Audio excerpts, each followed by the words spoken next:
everyone, I am Mahi from class 9 from Divine International School. Today I am going to perform an activity in front of you that is related to atmospheric pressure.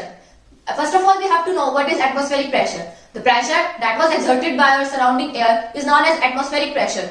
So let's start our activity without wasting our time. First of all, we will take a glass and fill it completely with water.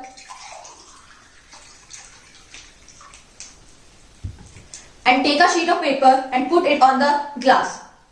Now let's see what happens when we turn the glass upside down. You all can see that the water does not fall down. It is because of atmospheric pressure. What I am amazing fact is that the weight of water is held by a thin sheet of paper. That is atmospheric pressure. I hope you will learn about atmospheric pressure from this activity. Thank you. Have a nice day.